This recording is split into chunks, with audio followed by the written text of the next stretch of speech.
Hello everyone, I am Professor Shaista Khan from Vidyavardhini's College of Engineering. In last videos, I have explained you about RTL design with the case study of soda dispenser machine, laser distance measurement using laser, and SAD, that is sum of absolute difference, which is used in video compression. Our next and the last case study is FIR filter. Now FIR filter is a very famous filter which is used in digital signal processing. Now before going into the depth of how the RTL design will be done for the FIR filter, here the two classification has been done. One is called as data dominated system and control dominated system. As we have till now seen in RTL design, we are designing two things, that is data path component and the controller. Now data dominated design is a design or a system in which you have an extensive data path, that is and relatively simple controller. So the controller is nothing but which is generating a control signals, and data path is where we have adder, subtractor, multiplier and registers are there, that is a data path. So if you have extensive data path, then it is data dominated system. Now, and the another vice versa is when the simple data path component and the controller is very extensive, then it is called as control dominated system. Now in data dominated system, you may have only few states, maybe possible only one or two states, but those states will do very extensive computations, that is called as data dominated, and FIR filter is an example of data dominated system.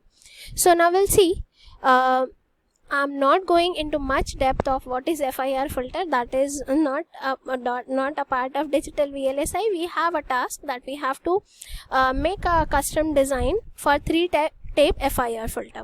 Now if I take a FIR filter, this is equation for FIR filter y of n, where y of n is output signal, x of n is nothing but input bits, b is coefficient of filter, and n is nothing but the order of a filter.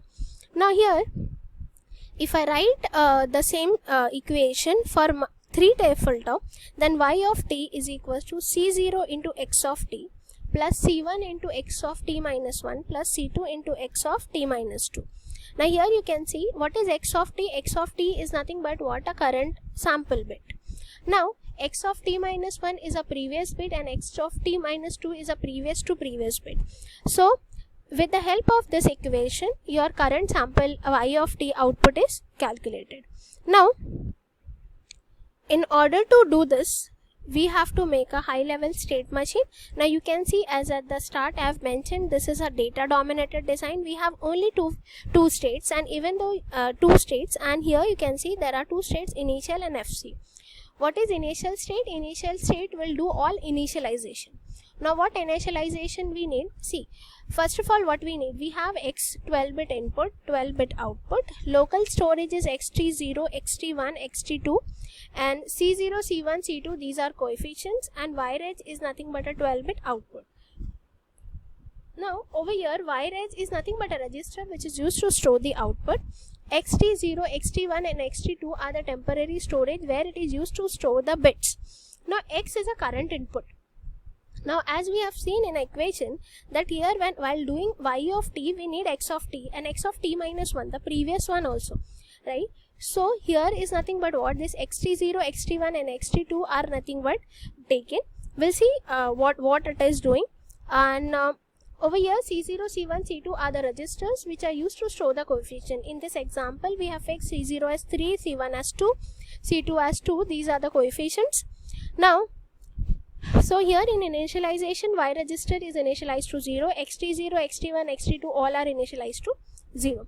When it will come over here, in this stage, whenever the data bit is present, on every clock cycle, at every clock cycle this FC will be, this state is going to calculate this yreg. So yreg is this calculation is done where c0, c1, c2 is already loaded. Now what is xt0? xt0 is your current x bit, xt1 is xt0, that is the previous bit, and xt2 is xt1, that is the previous to previous bit. So these registers are loaded with these values. these registers are loaded with these values. So that is nothing but what a high level state machine. Now in order to do this YREG, right, so this is nothing but your high level state machine. Now next we need to make controller and the data path component. Controller is not shown over here. The controller will have some, we have to convert this high level state machine into finite state machine. Now for that the signals are shown over here, that with the help of that you can draw the controller part. You can see there is some signals are shown, xt0 clear, xt0 ld, c0 ld. These are nothing but what are signals generated by controller. Now first of all, what this system, this data path is, you can see c0, c1 and c2. These are the three registers to store the coefficients. xt0, xt1 and xt2, these are the three registers to store the values, to store the x value. There are three multipliers. Here we have seen that we have to do this 1, 2 and 3 multiplication, and how many addition? We have to do 2 additions. So for that we need 3 multipliers and we need 2 adder to add these two, and then the third, this addition will add with the third bit, right? So here you will get the final addition, that is YREG. This is a register which is used to store the final output, and this register output will be finally available at the output Y whenever this Y register LD will be signal will be activated. Y register clear is used to set clear this register. Now X is an input bit. xt0 clear. What is xt0 clear? We have, see, I have not shown over here. For all these registers will have a clear bit also. Here I am not showing a clear bit because here just have a LD bit signals are shown, because here we are loading this register with some values or which are fixed. So here those, when these signals are C0 LD, C1 LD and C2 LD are activated, then these 3, 2, 2 values are loaded in C0, C1, C2, which is nothing but shown in an initial state. Now these values are loaded. Now xt0, xt1, xt2 and YREG, all these registers should be cleared. In order to clear, what we need to do, xt0 clear, here xt1 clear, xt2 clear and YREG clear. These signals should be 1. Now after that, when it is coming into the FC state, when it will come in a FC state, when there is a clock and your X input is coming in this xt register. Now what will happen, this xt, now this signal and this C0 will be multiplied, this xt and one more thing, right, when these registers will be loaded, the registers will be loaded when with the current value of input, right, current value, that is nothing but xt0 with X, xt1 with xt0, xt2 with xt1, that is activated whenever xt0 LD, xt1 LD and xt2 LD signals are activated. So this is nothing but a data path for FIR filter. This is for 3-tape FIR filter. Now this 3-tape we have taken an example. Now we'll calculate how much time is required for this custom circuit. Now if I'll consider 3-tape FIR filter, now critical path consists of 1 multiplier and 2 adder. It is nothing but, you can see I'm writing 2 adder and 1 multiplier. If you see this multiplication 1, 2 and 3, all 3 multiplication will be done in parallel. So only 1 multiplier delay will be taken. Now after that, this output of this is 1 addition, then after this addition, second addition. So hence 2 adder delay is considered. So 2 adder delay and 1 multiplier. So if I suppose delay of adder is 2 nanosecond and the delay of multiplier is 20 nanosecond. So here I'll get a total delay of 24. Sorry, a mistake, I've written here 2 nanosecond. Actually it is 2 nanosecond into 2. That is nothing but 4 nanosecond, because there are 2 adders. So here I'll get 24 nanosecond. What is the meaning of 24 nanosecond? That means you'll get, whenever you'll get one sample, output of this sample will be available at the output after 24 nanosecond. That means your next sample should come to the input after 24 nanosecond. For that you need to set the clock, and accordingly clock frequency can be decided. Now if I increase, I'll take the example of 100-tape FIR filter. For 100-tape FIR filter we need 100 multiplier. No doubt, see here, if I am doing Here for 3 tape I have 3 multiplication. So if I extend similarly for 100 tape I have 100 multiplication. But as I have told you, these multiplications are done in parallel. So for 100 tape also 100 multiplications will be done parallel.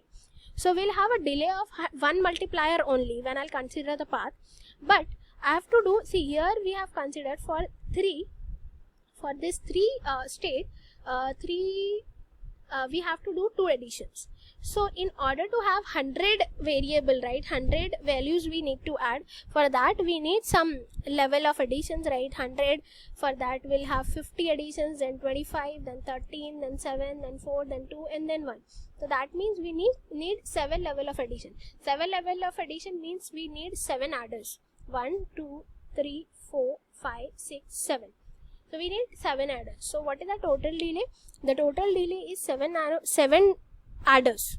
7 into 2 nanosecond. 2 nanosecond is a delay for 1 adder, plus 20 nanosecond is a delay for 1 multiplier. So I'll get 34 nanosecond.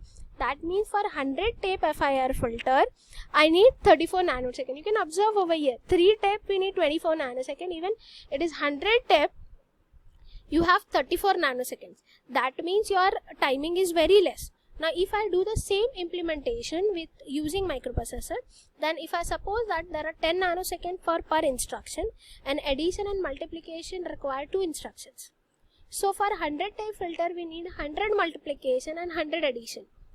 So for that, right, 100 multiplication, 1 multiplication unit require 2 instruction. So 100 multiplication into 2 instruction plus 100 addition into 2 instruction.